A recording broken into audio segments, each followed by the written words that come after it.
अस्सलाम वालेकुम जी एवरीवन। अच्छा, रात को मैंने ज़िक्र किया था कि मैं वीडियो के थ्रू आपको जो है ना वो समझाऊंगा कि इंडेक्स की करंट जो है वो सिचुएशन कैसी बनेगी। जो जियोपॉलिटिकल सिचुएशन बन रही है उसमें क्या तरतीब जो है ना वो आने वाले दिनों में बन सकती है। तो थोड़ा सा पीछे चलते हैं इंडेक्स में। इंडेक्स ने यहाँ से जो है ना वो रैली बनाई थी आपका जून 12 2023 को। ठीक है जी। इसके बाद इसने ऑल टाइम हाई लगाया यहाँ जनवरी 26 में, और करेक्शन हो रही थी। करेक्शन यहाँ पे एक्सपेक्टेड थी और यहाँ पे रिट्रेसमेंट इसकी बनती थी 1.55 के करीब। उस वक्त ये जो ब्लू लाइन आपको नजर आ रही है ये यहाँ पे एग्जिस्ट करती थी 145 146 पे। ये ट्रेंड लाइन है। तो हुआ क्या कि इंडेक्स ने करेक्शन ली। करेक्शन लेने के बाद यहाँ से इंडेक्स ने वापस जाना था। ठीक है। हाउएवर ये नीचे जो ये वाला एरा है ये वॉर जोन बना, ब्लैक स्वान इवेंट बना। अगर इंडेक्स में हम पीछे देखें मोस्ट रिसेंट हिस्ट्री में, तो ये यहाँ मई में बना था जब पाकिस्तान और इंडिया की वॉर हुई थी।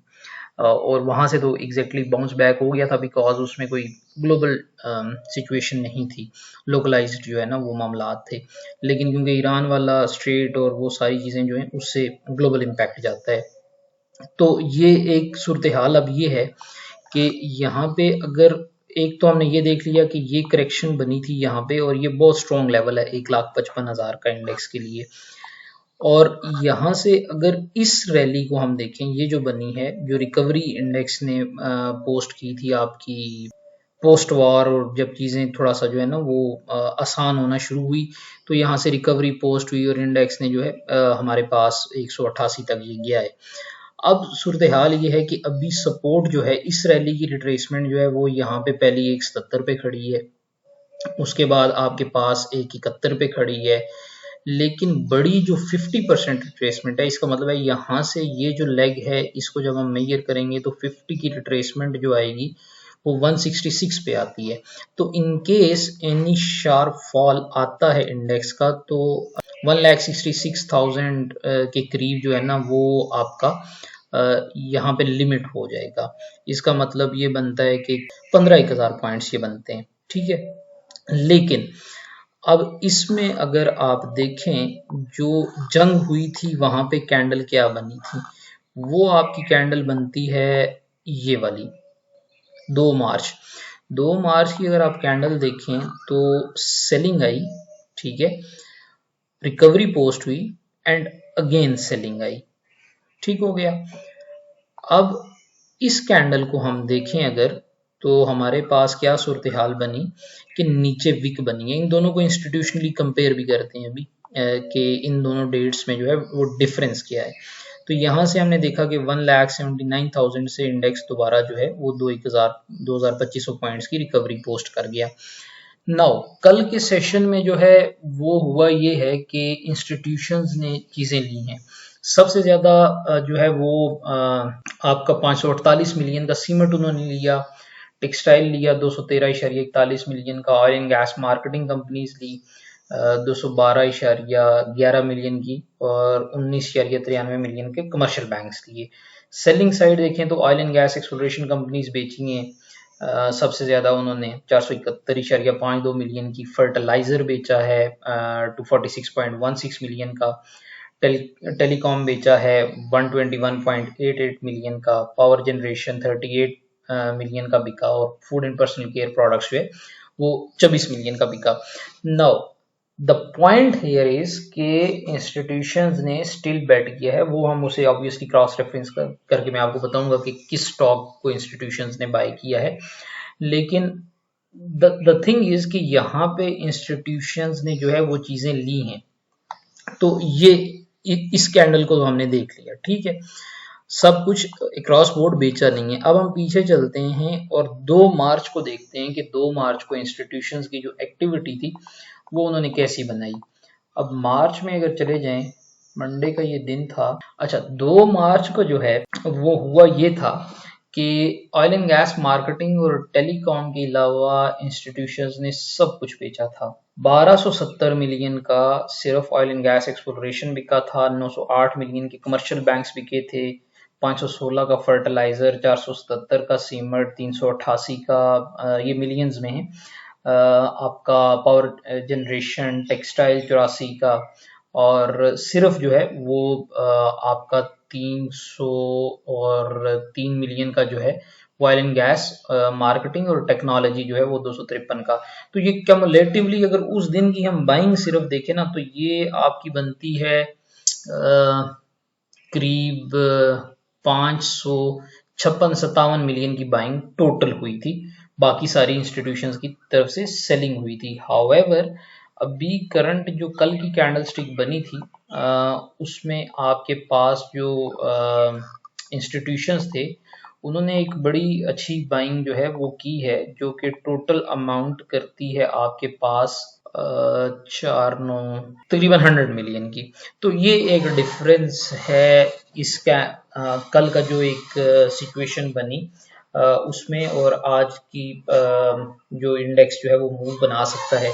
ऑब्वियसली कोई बड़ा बुलिश एकदम मोमेंटम यहाँ से नहीं आएगा, लेकिन 1,77,810 पे जो है वो सपोर्ट बनेगी, उसके बाद जो है 1,71,000 पे बनेगी।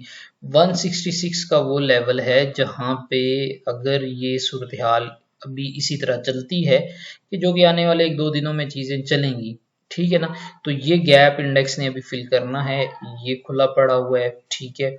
और 1,66,000 का जो लेवल होगा उस पे जो है आपने पोजीशंस जो है वो डेवलप करना स्टार्ट कर देनी है। ये सेलिंग प्रेशर कंटिन्यू होगा और सेलिंग प्रेशर जो है ना, अब प्राइसेस का एक इम्पैक्ट होता है, जितना मर्जी जो है ना वो आपकी प्राइसेस नीचे गिरें, लेकिन एक बेचने के लिए कोई चाहिए होता है, तभी जो है ना वो सस्ता बिकता है। अब ये स्प्रेड बनता है इस तरह है कि मिसाल के तौर पर मैपल लीफ सीमेंट में लेना चाहता हूँ 76 रुपये पे, और बेच उससे ऊपर कोई जो है ना वो लोग कुछ 80 पे खरीदना चाहते हैं, कुछ 81 पे खरीदना चाहते हैं, लेकिन बेचने वाला जो है वो कहता है मैंने 90 का बेचना है, 95 का बेचना है। तो जब ये स्प्रेड इंक्रीज हो जाता है कि सेलर्स रेट बहुत नीचे लगाते हैं कि मुझे इतने में दे दो तो मैं ले लूंगा, तो वो जब स्प्रेड इंक्रीज होता है तो और जो वीक हैंड्स होते हैं वो चीज़ें डंप करते हैं। जब वो चीज़ें डंप करते हैं कम रेट्स पे, तो इंडेक्स जो है वो नीचे गिरता है। नाउ कल की अगर बाइंग देखें, सीमेंट की बाइंग अगर देखें कि सीमेंट को खरीदने वाला जो है वो कौन सा दलेर आदमी था, तो सीमेंट सबसे ज्यादा जिसने खरीदा है वो आपका ब्रोकर था। ब्रोकर्स ने कल टोटल जो बाइंग हुई है उसमें 12.63% बाइंग जो थी वो ब्रोकर्स ने ली है, और ये वही ब्रोकर्स थे जिन्होंने मैपल लीफ को जो है ना वो 80 से नीचे भी लिया था, ठीक है, 36 पे लिया था आपका फौजी सीमेंट। तो ब्रोकर्स जो है वो उन्होंने बेट किया है सीमेंट पे। उसके अलावा हमारे पास जो एक आपका बहुत बड़ा आउटलायर आया है, वो ब्रोकर्स ने जो है वो टोटल बाइंग जो हुई है पावर जनरेशन में, उसमें कोई 20% की बाइंग जो है वो ब्रोकर्स की तरफ से थी। तो ये इम्पॉर्टेंट है अभी कि मैं कल भी कहा था, दोबारा कह रहा हूँ कि वॉर की जो सिचुएशन पहले थी बनी थी, एस्केलेशन जितनी हुई थी, उस जितनी एस्केलेशन मेरा पर्सनल ओपिनियन है, although I am not a geopolitical expert, but जो आपकी सिचुएशन वार की तब बनी थी वैसी बनना बहुत मुश्किल है। उसके लिए बहुत जो कंसर्न पार्टीज हैं उन्हें बहुत एग्रेसिव जाना पड़ेगा आपकी वहां पे दोबारा चीज़ों को एस्केलेट करने के लिए। तो नेटो के साथ भी के मामलात भी थे, फिर हम नई साहब का जो है वो नमाज जनाजा भी था। तो कुछ ना कुछ जो है ना, अब इतने बड़े कॉन्फ्लिक्ट में ना चीज़ें बहुत जल्दी नॉर्मलाइज नहीं होती, ठीक है। और यहाँ पे एक और चीज़ भी आप देखेंगे, यहाँ पे मार्केट को लिक्विडिटी भी तो चाहिए, यहाँ पे कोई खरीदने को तैयार ही नहीं है तो लोग बेचेंगे ही ना। तो लोग बड़े जो है ना वो बुलिश हैं, लेकिन बुलिश वो तब हैं जब इंडेक्स में रेट अच्छा मिले। तो मेरे ख्याल में अगर आपने अभी तक एग्जिट नहीं किया हुआ, सेल ऑन स्ट्रेंथ करना है। दूसरी बात यह है कि इंट्राडे में बहुत ज़्यादा जो है ना वो ओवरसोल्ड की सिचुएशन है, तो थोड़ा सा मामला जो है वो इंट्राडे में कहीं नज़र आ सकते हैं, क्योंकि ये जो वीक बनी है मुझे ये बड़ी इंकरेजिंग लगी है। और 177 जो है करंटली एक बहुत अच्छा सपोर्ट लेवल नज़र आ रहा है। अब ऑब्वियसली मैं बुलिश बाइस्ड हूँ, मेरा ओपिनियन जो है, क्योंकि टेक्निकली मैं बुलिश बाइस्ड हूँ इस पे चार्ट पे, तो वो ओपिनियन थोड़ा सा इस वजह से मेरा आपको शायद बाइस्ड भी लगे कि मुझे लगता है कि एस्केलेशन जो है वो उतनी बड़ी इस बार नहीं होगी जितनी जो है वो पहले हुई थी। बट अगेन कैश बड़ा इंपॉर्टेंट होता है, उसको मैनेज करना है। कैश होगा तो सारे मामलात चलेंगे, कैश नहीं होगा तो सब कुछ रुक जाएगा। This is pretty much it. मेरे ख्याल में काफ़ी हद तक हमने कवर कर लिया है इंडेक्स लेवल पे। दूसरा अगर हम देखें तो इंडेक्स को खरीदने वाले जो है वो फीपी थे। फीपी में भी फॉरेन कॉरपोरेट्स थी। 561 मिलियन की जो बाइंग है सीमेंट की, वो फॉरेन कॉरपोरेट्स ने की है। और मेरा नहीं ख्याल कि बल्कि इस तरह कह रहा हूँ, मुझे मेरा ख्याल है कि वो काफ़ी समझदार लोग होते हैं फॉरेन कॉरपोरेट्स, और मुझसे तो वो है ज़्यादा ही समझदार होंगे। तो उन्होंने अगर 561 मिलियन लिया है तो किसी वजह से लिया है। और इसके बाद जो है ऑयल एंड गैस एक्सप्लोरेशन उन्होंने लिया है, बाकी उन्होंने डंप भी किया है। 52 बिलियन का टोटल जो है वो 100 इंडेक्स के लेवल पे आपका बिजनेस हुआ था। तो this is pretty much it. Index level पे बता दिए। बाकी कुछ लोग जो हैं वो नए हैं, कुछ पुराने हैं। तो जो नए हैं उन्हें पता है कि मतलब जब एवरीथिंग इज फाइन तो मैं चीज़ें जो है ना आराम से ही पोस्ट कर रहा होता हूँ जहाँ जहाँ कोई बड़ी अपॉर्चुनिटी मिलती है। लेकिन व्हेन थिंग्स गोज रॉन्ग और एज वी से in the market when things go south, तो मैं 24/7 जो है ना वो अवेलेबल होता हूँ, ताकि आप लोगों को कोई दुश्वारी ना हो या किसी पोजीशन में परेशानी का मामला ना हो। तो बाकी कैश है तो एवरीथिंग इज़ फाइन। कैश नहीं है तो थोड़ा थोड़ा मैनेज करके या आपको कैश ऐड करना पड़ेगा या जो है वो लॉस बुक करना पड़ेगा। अब लॉस जो बुक करते हैं उसकी भी एक वजह समझा देता हूँ मैं इसी में। लॉस जो है वो क्यों बुक किया जाता है? लॉस इसलिए बुक किया जाता है कि अगर किसी बंदे ने से फॉर एग्जांपल मैपल लीफ लिया यहाँ पे 110 पे, ठीक है, ये एग्जांपल दे रहा हूँ मैं, बीरिश नहीं जा रहा इस पे, लेकिन 110 पे उसने मैपल लीफ लिया और मैपल लीफ जो है उसको लगा कि मेरा स्टॉप लॉस जो है वो हिट हो गया जी 107 पे, ठीक है। 107 पे स्टॉप लॉस हिट हुआ तो वो 3 रुपए के नुकसान पे वो बाहर आ गया, ठीक है। लेकिन अगर वो अपना लॉस बुक ना करता तो वो 102 रुपए पे खड़ा होता, जिसका मतलब है 8 रुपए। तो बुनियादी तौर पर उसने अपना 10 रुपए का नुकसान जो है वो बचा लिया है 3 रुपए का नुकसान करके। तो 7 रुपए के नफे में बैठा हुआ है इनफैक्ट वो। ये ट्रेडिंग में इस तरह चलता है।